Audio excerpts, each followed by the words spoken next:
In 1968, I found my true athletics hero in Kip Keino of Kenya.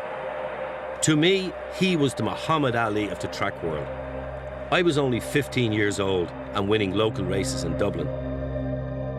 I realised then that I wanted to be a runner. I quit playing soccer to concentrate solely on a career in athletics. But it's Keino coming home to become the Olympic steeplechase champion. By the 1972 Munich Olympics, Kenyan athletes were the talk of the track world. Mike Boyd, the Kenyan. And so the champion comes to the front. At this stage, I was now attending Villanova University in the United States and pursuing my own career in athletics. Eamonn Coghlan leads it in the tape. As my career developed, I got to know and race against the best that Kenya had produced.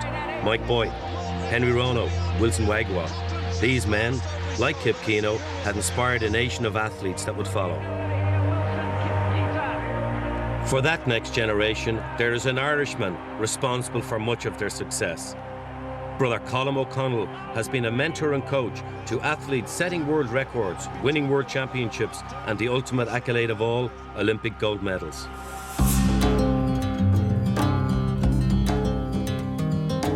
I've come to Kenya to meet Brother Colm, and I want to find out how this country has produced more world-class runners than any other nation.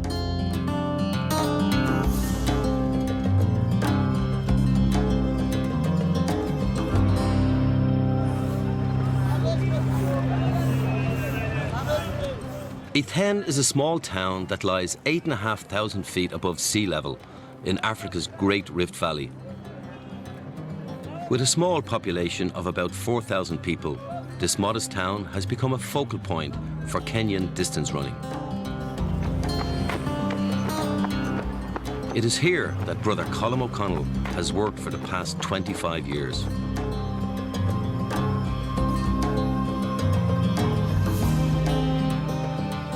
St. Patrick's High School has become the engine room of Kenya's success in turning out world and Olympic champions.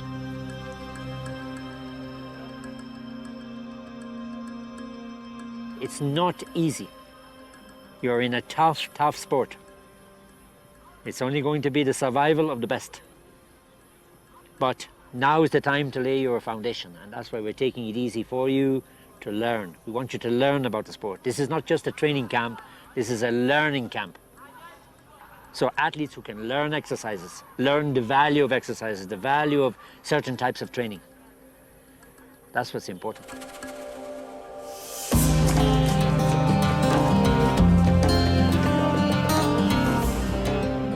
I never really considered my coaching ability a talent. I came to Kenya with a kind of a certain openness to fit in wherever it would take me, so to speak, you know, and it just happened to be athletics. I think when you get into a teaching job, in Ireland anyway, you tend to stay in the same place, in the same school, and it becomes a bit of a routine in your life. You know, so I was a little bit afraid of that, a little bit thinking about, is this how my life is going to be for the next 20, 30 years? You may just stay there and there is no reaction. For example, if you have high... That time I had an interest and was involved in coaching soccer in Newbridge. I do remember it was a bitter, cold February day. Absolutely standing on the sideline, probably wet, mud, hands in the overcoat pockets, drip on the nose. So I felt coming to Kenya would certainly open up new opportunities and maybe even a new look on life, new challenges. So it appealed to me in that sense. And on the 17th of March, 76, I was told, okay, you're going, get ready. I had seen athletics meets on television and Olympics, and I had seen and heard of people like Kip Keino. I knew who they were, but no knowledge of coaching or really having worked with an athlete.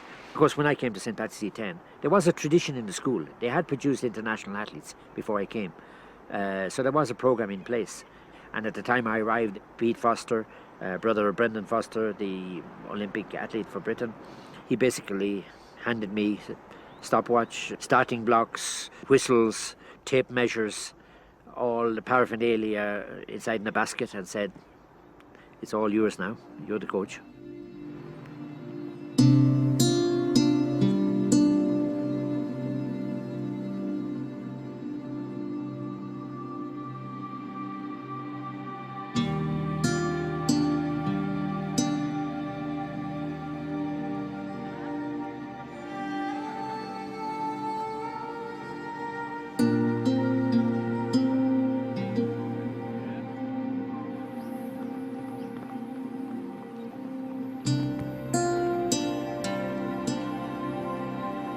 There are 4 things we look at. F-A-S-T. F, focus. A, your alignment. S, your stability. T, your timing. Timing with the ground. As you know yourself, that tempo off the ground.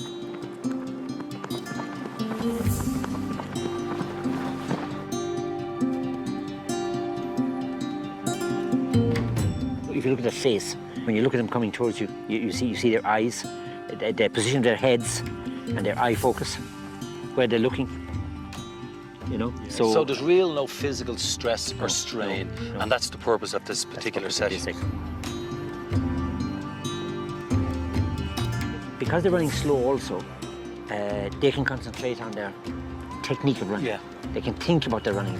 They don't have to think about what position I'm in or who's going to make a move in the group. Or everything is controlled. Correct. Everything is controlled. Is this still just part of their warm-up at the moment? No. Or Well, is this the actual this workout? This is the workout. And they won't go any harder than whatsoever? This is it.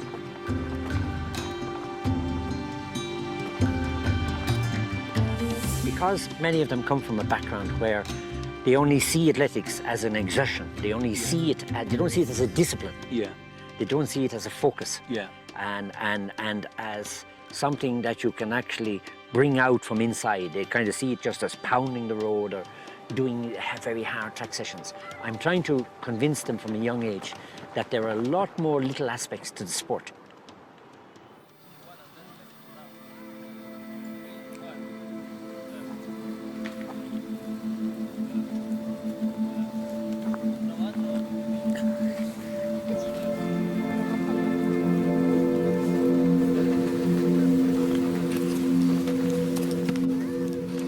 Build them up now, so he'll do this faster and faster. In a sense, you do certain things to distract the body. Because there's things going to be going on around you in a race, and even your arms and your legs are almost a distraction to your core strength. But can your core strength hold firm during the whole race? Or, as happened many athletes, it collapses. So suddenly, the hands start to flail, the legs start to wobble, the head starts to roll. So suddenly you've lost control. Of your... And so it's the core strength that's going to sustain. So you kind of, in a sense, as you know, you kind of almost lock it into position before the race starts.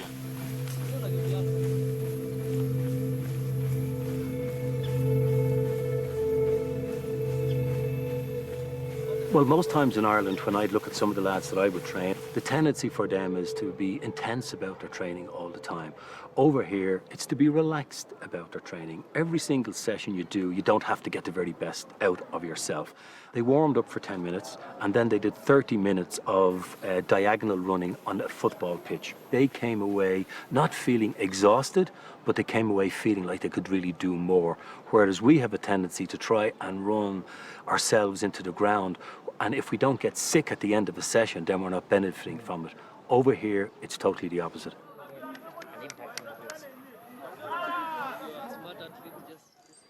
For all its previous success, the Olympic boycotts of 1976 and 1980, because of apartheid, prevented Kenyans from exploding onto the scene earlier. But it was during this period that St. Patrick's was starting to train future world champions. I suppose for the first few years, I did not realise how good the athletes were. Because they were only running against themselves. They were only running in local meets and in local stadiums. So it was only slowly in the early 80s when some of my athletes went to a couple of competitions here and there. 1983, the twin chariots went to Munich for a friendly competition of Kenya versus Germany, and each of them broke a world junior record. So it was only when I began to realise they're among the best in the world. It was only then it kind of opened up for me to realise that this thing is working. We're getting somewhere. At the end of the dining hall here, we display photographs and records of various aspects in the history of the school.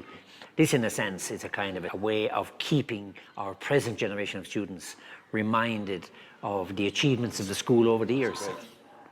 We have here Peter Runno, Olympic champion, 1988. St. Patrick's had 10 past students in Seoul in 1988 at the Olympics. 800 metres? 800 metres, 1,500 metres, steeple, 5,000 metres, and steeple. and steeplechase, and steeple, and bronze, a bronze in the 10,000 10,000, metres. and a silver in the marathon with Douglas Fakiori. Correct. Fantastic here. We have a photograph here, of course, of David Rudisha and Sylvester Kirwa, who was a 400-metre runner. Myself, in the back. Here we have the twin chariots. I remember seeing this photograph. Yes. That's from Time magazine. Time magazine, yeah. 1984. These were still students in the school, secondary school students, when they represented Kenya. Kip Keino we went as far as the semi-final in the 1,500. Charles was 5th in the final of the 5,000, which was won by Saida Wita. Here we have William Churchill. And now, this photograph here will bring back memories to yourself. Mike Boyd here in the middle with 2 St. Patrick's products at the time. This was taken about around 1988, 89, when Mike would be still running. He was. And on the left-hand side here is Peter Runno, student at the time, and then Joseph Saina, who is still our school record holder for 400 metres and 200 metres. It's, you know, it's so inspiring to our younger kids to know who has passed through here and who has sat down here as a young kid, day after day when they were in school, and then went on to achieve Olympic or world fame. It is amazing. In modern athletics, coaches and agents are everywhere to be seen. The sport that is such a test of one individual is now surrounded by professionals bringing different agendas.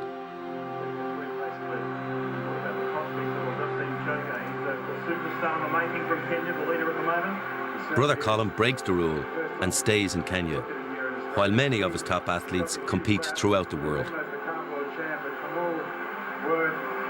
The legendary Irish coach, Brother Colm from St. Patrick's College in I-10 in the Rift Valley, Eldoret. He says he's the greatest talent he's ever got. Any athletes I have been with me from the beginning of their athletic career. Therefore, they're well used to the idea of having to cope on their own. During the training, you prepare them for that, both mentally and physically. So none of them ever feel that I need you, you know, to be there when the competition comes. He's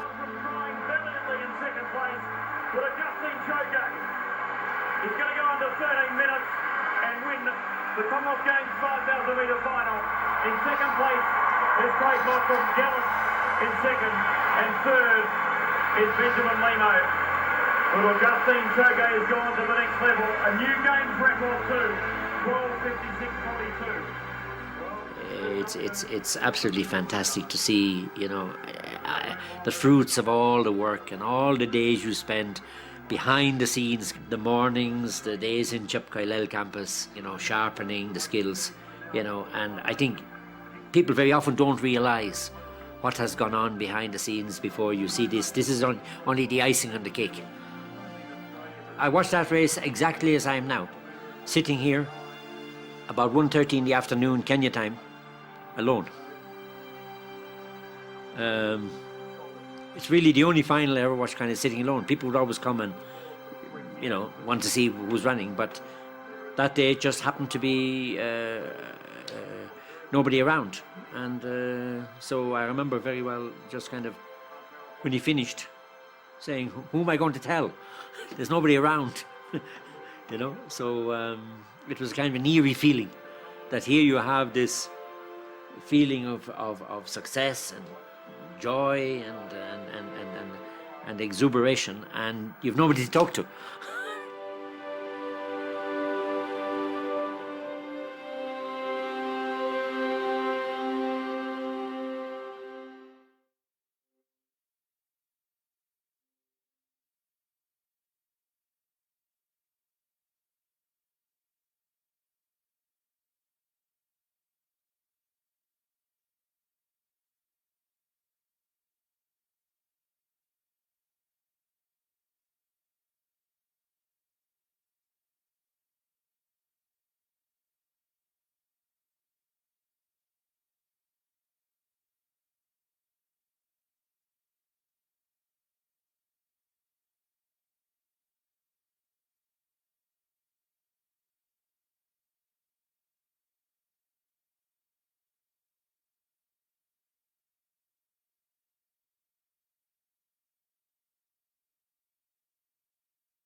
give him a mark.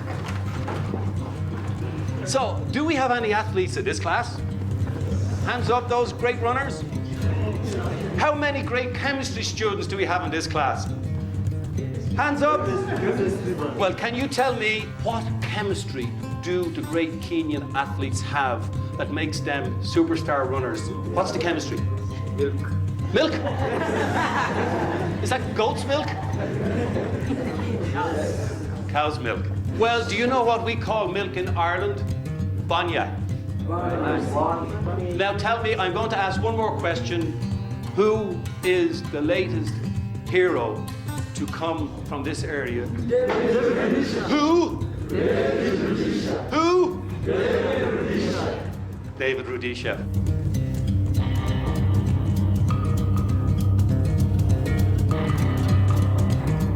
Brother Colm's role of champions continues. The eyes of Kenya are firmly fixed on young David Rudisha. In 2010, he broke the world 800-metre record, not once, but twice within a fortnight. Rudisha had beaten Colm's previous student Wilson Kip Keino's record, held since 1997. I first saw him in primary school. I saw him running. I saw his physical size. I saw his stride pattern. I saw his relaxation, you know, not stressed, not really flailing. Somebody who was running in a controlled way. He was prepared to leave home as a young man, move schools, be in a place where he knew there's a program that works. And that showed me also a determination and a focus that he had. David is a Maasai, which is a bit different. He comes from, these are famous, one of the most famous tribes in Kenya, and especially in terms of tourism, because they are nomadic, pastoralists, and still lead a nomadic way of life. David, I suppose, got an extra incentive and start in life because his father was an Olympic athlete. So I'm sure at home, when he was growing up in primary school, that was spoken of by his father. And maybe his father always wanted a member of his family also to be an athlete. And David is the last boy in the family, so he waited for the last one to become an athlete. Within 4 months, David will bid for his first World Championship win. And of course, the ultimate goal of all, an Olympic gold medal in London 2012. Yet Brother Colm's approach to dealing with the 2010 World Athlete of the Year is to make him do a training session with the school's junior athletes. He knows or realizes the value of this kind of workout and structure in their training.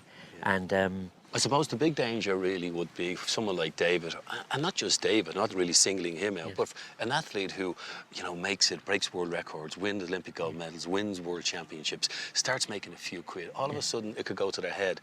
But by coming back here, working out with the juniors, it keeps them grounded. It reminds them of exactly where they've come from. Exactly. Yeah. And that's so important for them because, you know, you're kind of living in two worlds. You're living in the world of the media attention and the iconic status, but there must be a time when you must get back to reality.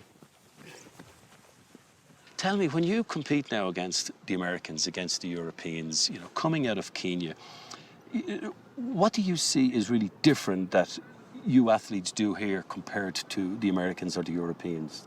When we are young, you know, we walk barefooted for, you know, play without shoes all the time, you know. Like for us, we used to look after our cattle, you know, playing, you know, with friends. Yeah. You'll have that good feeling with the ground that also strengthens your angle. So you have a nice, you know, feeling with the ground. I think that is also very important. So the so-called protection we in Europe and in America get from wearing shoes at a young age, we should throw that out the door and we should not give our children any shoes until they are 10 or 11 years age. No, I'm not saying that, you know, in Africa, it's not that we have shoes. So sometimes in some family we don't afford. Yeah. So I know sometimes when you go there at school, you see others, you walking barefoot. If you have one, you only wear during special occasions.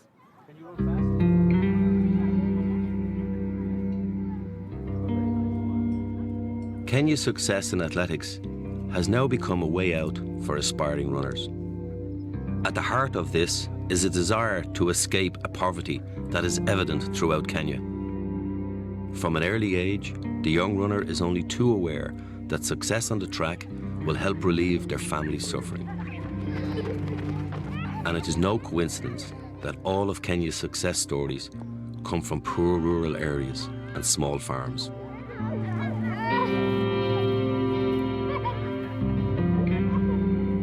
When they grow up as young people, they grow up in very difficult conditions.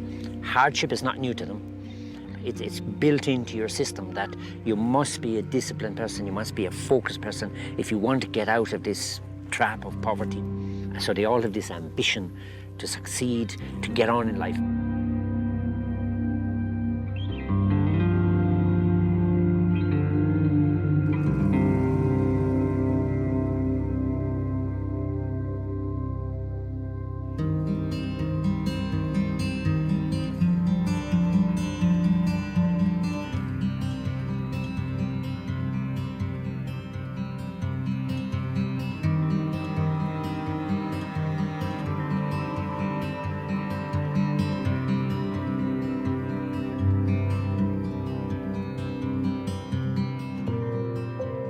The distance between home and the school was about 2 kilometers. So I used to run when I'm going to school. Back home for lunch, then go back to school for evening lessons. I used to train with Rudisha because he's a sprinter 800 meter and I'm also running 800. And what does it feel like when you're actually warming up and training with him? How do you feel about that? I feel very nice training with him. I just admire to be like him, to be a record holder like him, and also to become a world champion. Well, Silas, you're only 18 years of age right now. Tell me, how many times a week, how many times a day do you train? Okay. During school days, I only train twice a day. And for now, I'm in holiday, I used to train 3 times, in the morning, mid-morning, and evening. Wake up at 5 in the morning. 5 o'clock in the morning. Do you know that most Irish boys your age are only coming home at 5 o'clock in the morning? Oh. And tell me, do you learn a lot from Brother Colm?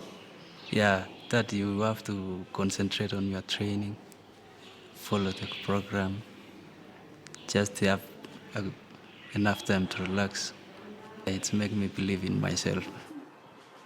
In a fiercely patriarchal society, Brother Colm set up the first training program for girls within St. Patrick's. In 1997, Sally Borsosio became Kenya's first female world champion. Well, these are a sponsorship by Adidas shoe company to our training camp, and we're going to give them out now to our junior athletes. For many of them, this might be the first time they've actually worn spikes. Wearing spikes like these is a real novelty for them, and of course it boosts their morale, and you know, they feel real athletes now. They're there with the best because they see, of course, the more elite athletes who train in the area wearing spikes when they're on the track, and they now kind of feel that they are part of the athletic community in the local area. This is like a graduation ceremony for them today, is it? Exactly. They feel they're special now. They've been singled out and they've reached the stage where they can afford to be given a pair of spikes. Okay. And we would like, you know, when you wear spike shoes, you have to get used to them. So you have to use them. Don't just keep them for competition. Okay, don't wait until you have a competition. Because if you run or just put them on when they are new, they will hurt your feet in places. Your toe here, different places they will hurt. So it's better you use them also sometimes in training. So when we go to track on Friday, you should be trying your spikes. You don't have to wear them during the whole track session, but at least during some of it. Good, okay. Jane. Most of them get used to it fairly quickly because they'll wear them now for the next few weeks in training, and then of course they'll wear them in competition. But you do get the odd individual who is not comfortable in spikes, and you'll often see them during local races, stopping in the middle of a long distance race and just throwing off the spikes and just continuing barefooted. What's that? 7. She wants an 8. Have you 8 here? There are 8s here. You're lucky.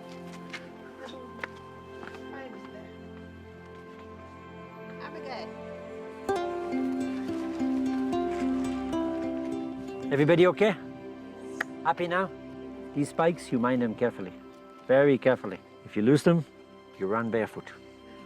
No spikes, okay? When I first got a pair of spikes, I couldn't believe my eyes too that I was going to get a pair of spikes. When I put these spikes on, I felt as if I was going to be able to fly across the track because I was wearing something lighter. But more importantly, when I got these spikes the very first time, I wore them to bed. I couldn't wait until the next morning to get out of the bed, put my feet in the ground, and really fly along with these new spikes. The 1500-meter Olympic final underway. And Keino will never be caught. I've been offered a chance to meet my childhood hero, Kip Keino. I remember when I started running, I wanted to be like him. I even changed my running style to the dismay of my coach as I started to lean forward, just like Kip. The world record for Kip Keino. I want to talk to him and get his take on why Kenya produces so many great athletes. Well, I remember back then in the 60s when you competed in Dublin, Kip, queuing up at a sports store called Elvery's in Suffolk Street. Yes. And I queued up for hours just to get tickets to see you compete. And I thoroughly enjoyed, I think it was Frank Murphy you beat in Dublin then, yes, running 3:54 for the mile in the Morton Stadium. When you are running, performing very well, I was very pleased to hear that we have an Irish which is doing well. Eamonn Coghlan. Well, you were my inspiration. But tell me, Kip, what was life like for you as a young boy in the 50s and in the 60s here? In the 60s in Andy, I was, going to school, running in the school, represent my school in various activities, cross country, track and field, football, volleyball. And later on, I realized I'm a good runner. But you did all this running from the time you were a young schoolboy, to and from school? Yeah, I used to run to school, run back home, run to school, and that was a lot of stamina. And when they had a school competition, I was able to perform well. And tell me this, though. We always hear stories about what makes the Kenyans great champions. What is it in your mind that allows Kenya to produce so many athletes? I think, to me, there's no secret. It's hard work. You have to work very hard to be able to be among the best. And 3/4 of it is mental. Mental preparation is a key thing. You prepare an athlete mentally, physically, and you tune him toward the competition. And first and foremost, you build him up by making him to compete in cross country. Then from there, you move to the track and field, and you build it up. And you can be able to advise the athletes, this is the way forward, you're improving, you're not improving, you need to adjust on this. And that's all. Nothing and no secret. The coach is doing the guidance, giving him, this is what you need to do. Like people like Brother Colm, he comes from Ireland. When he came to this place, he didn't know anything about running. But when you sit with the athletes and do things and so forth, and you see, by doing that, you are able to adjust and mold an athlete to be a good athlete. And he has done a lot for us. Is there any one thing in your mind that sticks out that makes the Kenyan athlete superior? I don't think I have 30 years. The only thing is to advise. First and foremost, self-discipline. Respect yourself to be respected. If you have self-discipline, you can be able to guide yourself for a better results. Always, you respect others and you respect yourself, and you can be able to ask question, where am I going wrong? Where am I doing right?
Early one morning, I came across Samuel, a young man from the area who still carries ambitions to be a professional athlete. He was on his way to meet other runners around the back roads of E10. We followed him down these magnificent pathways. The terrain is actually perfect for running on, nice and soft, nice and compact. And all of a sudden, out of nowhere, I see 2 athletes coming, then 3 athletes, and then 4, and then 10, and then 20. And all of a sudden, we meet them all congregating at a point where there were approximately 50 or 60 athletes who grew out of one.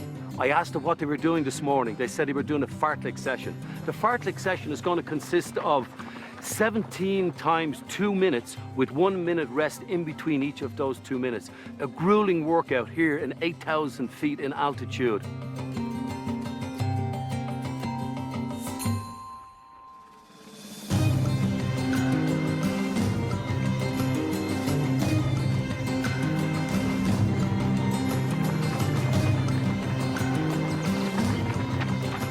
They all hope and dream that someday they're going to become elite, successful athletes. But it's not for all. I mean, the sport nowadays is so competitive that so few of them actually make it to the top, with the result that a lot of the ones you see are there, as they say here, trying their luck, hoping that they'll get a breakthrough, that some foreign agent will see them training and will pick them out, or even some coach will identify them as having great potential. Even the lifestyle of getting out, doing exercise, living a healthy life, you know, there are pluses to it as well. It's better than just maybe hanging around a village or a town or a city hoping you'll get a job. And what's the main, I guess, source of income for these people? Well, agriculture. Agriculture? Yeah, it's all agriculture. There's really no industry in E10. The only industry is athletics. Many of Kenya's success stories, be it on the track or in marathon, cross country, a high percentage of them have a connection with E10. Either they're from the area or they have settled and train in the area.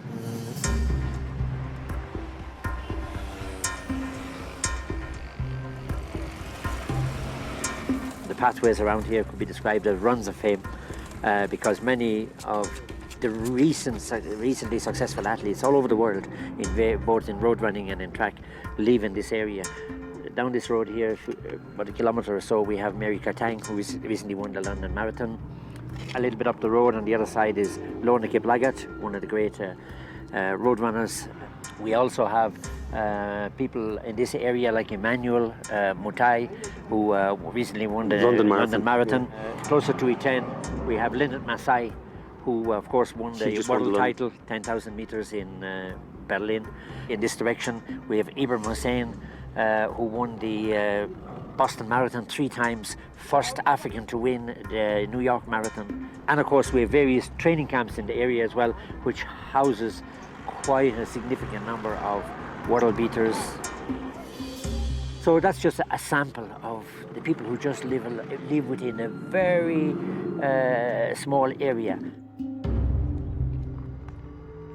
What is becoming more obvious about these athletes is their connection with the soil.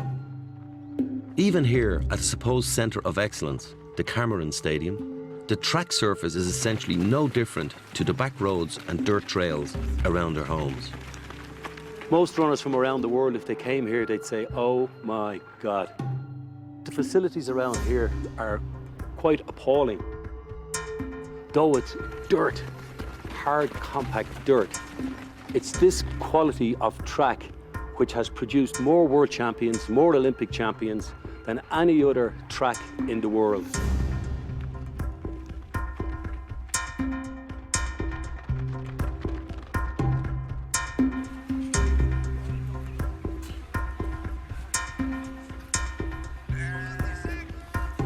I spend a lot of time with the junior athletes, maybe even more so than with the senior athletes, because I always considered my work to be among the youth, among the junior people. It was never really my aim to deal with athletes who make a living out of the sport. It was always my intention and my interest to work with young people and help them to develop their talent. After having coached Wilson Kip Keino as a young person, and of course he went on to achievements, and then following that, the man to break his record, Rudisha, I'm probably being looked upon a bit now as some kind of a guru in 800-meter coaching, which I would consider myself very far from. My father kept greyhounds, so I knew about training, I knew about regimental work, how to handle success and failure. Who's doing the timing here? I knew all the ups and downs of sport. Time? 400? 67. Okay, 67, 68. Don't go below 67. Because kids who come to the school before ever you coach them have already put in place certain fundamentals regarding running. For example, they run to school, they run to market, they run for water, they run for firewood. They play a lot outdoor because the climate is conducive to outdoor activity. So all I'm doing is, as a coach, is taking what's already in the athlete and developing it from within, rather than I coming with any fixed formula or format and saying, now, this is what you have to do to become an athlete. Not necessarily. You have to be careful to always keep in mind what the athlete is bringing to you first. Keep an even pace. Emax. If you think of a wannabe soccer player who'd love to train with Manchester United or Real Madrid, there's not a chance on earth they'd get into those stadiums to train with those great players. But right here, the kids around the streets, they can come here. They see the great athletes. And from the time they're little toddlers, they want to be like the great athletes. And they can come and mix and do a various session on this track.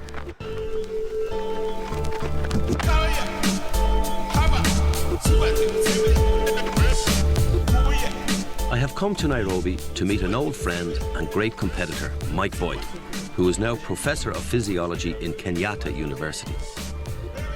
What results have emerged from these studies? Eamonn, I think first of all we have to look at our biological heritage as hunters and gatherers, and I think we are all the same. I don't think there is anything that is specifically typical for Kenyans. I think also from the genetic studies that we've seen, some of the Kenyans are more related to the Europeans than some of the Europeans being related to each other. So you can see the genetic aspect has been ruled out. We can look at it from the same point of view that why are the Brazilians so good in soccer? It is the tradition of excellence. Why are the Canadians so good in ice hockey? It is the tradition of excellence. Why are the Irish so competitive? It is also the tradition of excellence. And I think the mental aspect was also very important. The public expectation for Kenyans is so high that as a Kenyan, when you don't win a gold medal, then you haven't done much. And you cannot be good enough just to make it to the finals. If you make it to the final as a Kenyan, the public expectation is that you have done really nothing. You are in the final, but you didn't do much. So nobody will pay attention. So there are a lot of research also that have been done on high expectation. When you have high expectation, the performance tend to increase. So for the Kenyans, for the Kenyan athletes, the Kenyan public have a lot of high expectation. And we push the athletes to the highest limits. And this is why the Kenyans are producing. Yeah. All three of you, Michael, the great 800-meter champions, have gone to St. Patrick's. What is it in Brother Colm that makes him a great mentor? Well, I think what Brother Colm is doing is a culmination of what the Patrician brothers have done since the beginning, since 50 years ago. St. Patrick's, when St. Patrick's was established. It is consistency, it is also taking time and not pushing too hard, and building their confidence that will bring the results.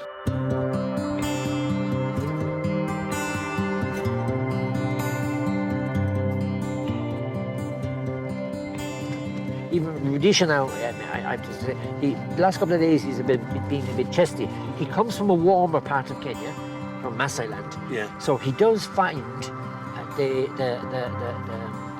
conditions up here. The conditions up here a little bit tough.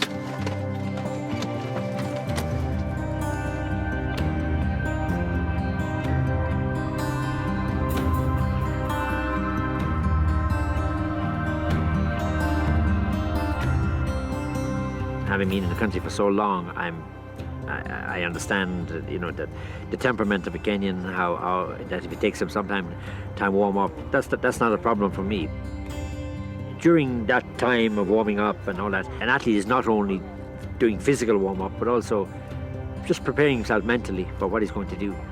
So you have to give them, I mean, some people take longer than others, but you just have to make sure to give them enough time and space to do what it takes them to do.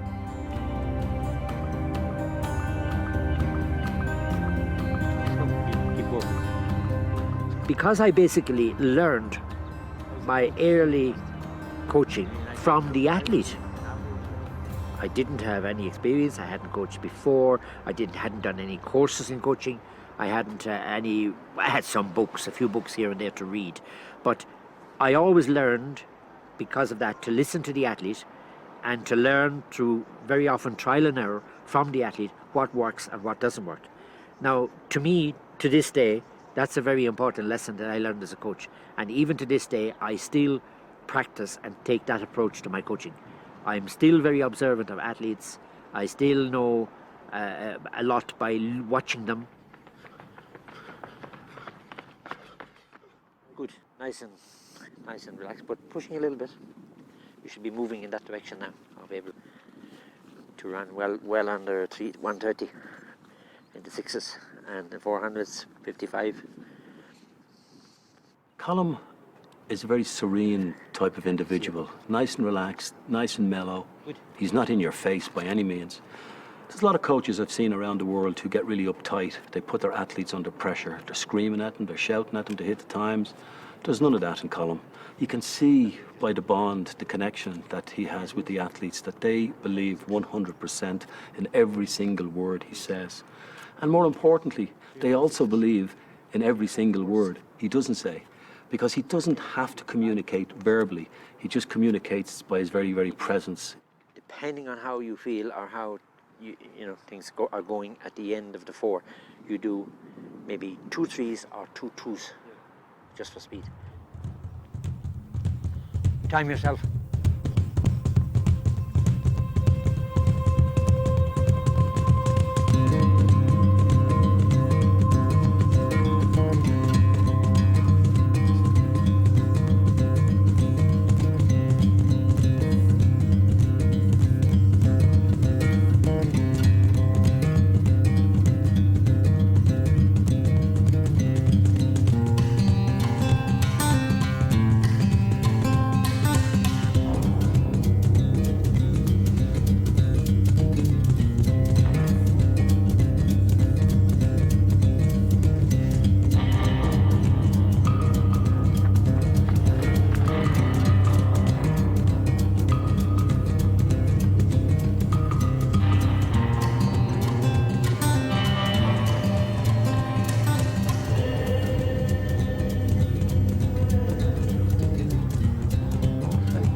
A little bit sluggish. Yeah.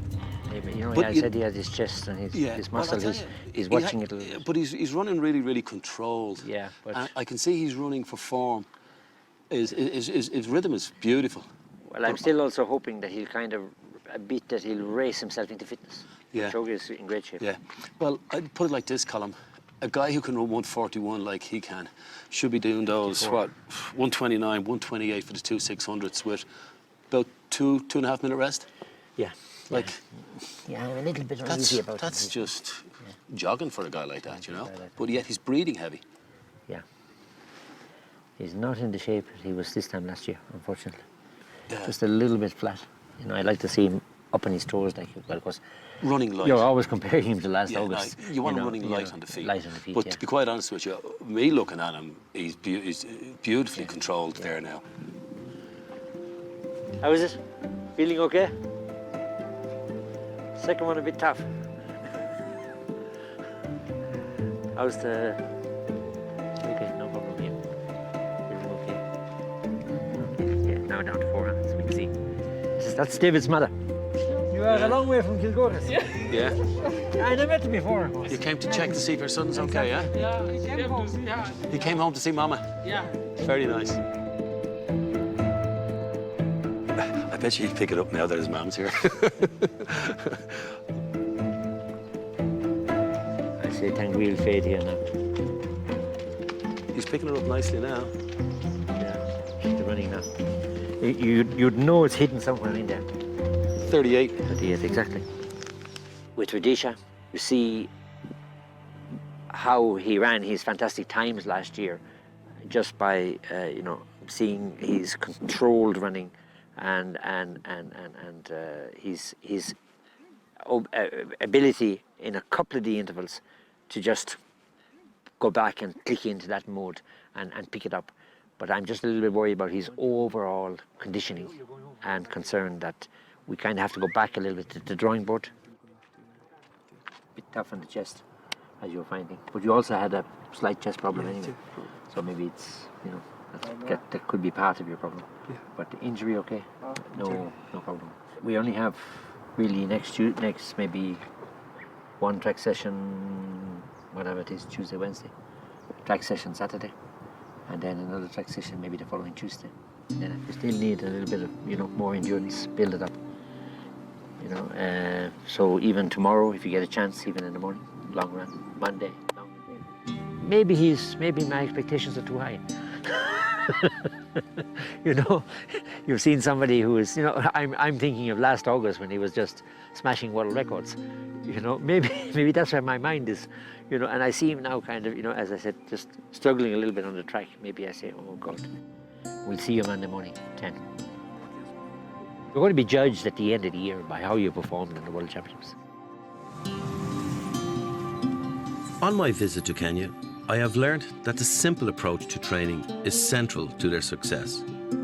Brother Colm has been able to tap into a sense of inner calm and courage at the heart of the Kenyan athlete. There is no one reason that makes them the greatest in the world, but it's a perfect storm of conditions that come together from hard work, poverty, diet, altitude, and self-belief that make Kenyans supreme at their sport. But it's Brother Colm's approach to training that I come away thinking of how hard it is sometimes to achieve simplicity. And there is the world record holder, David Rudisha, World Athlete of the Year last year. He was unbeaten right the way through 2010 and twice broke the world record. The man is 6'4". He's on 45.5 for the 400. Proud member of we had kind of talked the race through in our heads together before he even left. This is how you're going to run the race. This is how you win a championship. This is not about time. This is about medals. in lane 6. He's going to do it from the front, but he's got... He was less than 200 metres into the race, and Rudisha's taken the lead. And running from the front, you strongly suspect that's going to be the case. Kaki is tracking him. Rudisha has kind of devised a winning formula. As soon as they break in the back straight, he goes right into lane 1. And almost submissively, the other athletes just file in behind him. As if saying, well, we know that's what you do. What we're going to hope is that we just hang in there with you, and maybe you'll falter in the last 100 or 150 meters. The Russian might have the speed in his legs. Can Rudisha kick again from the front? Kaki is desperately trying to stay strong in third, but here comes Rudisha kicking off the bend, and Borjadowski cannot go with him. It's going to be a goal for Kenya and a goal for David Rudisha. Borjadowski weakening, but Rudisha crosses the line in 1:43. Yes! And he has that major championship. It's as if a weight was lifted off our shoulders. All these expectations and all the pressure that was there. He has justified his faith in me and my faith in him. Now he's world champion and world record holder. And really, there are only 3 things at global level that you can achieve in athletics. He has 2 of them. There's 1 missing. Winning the Olympics, he knows, will give him immortality.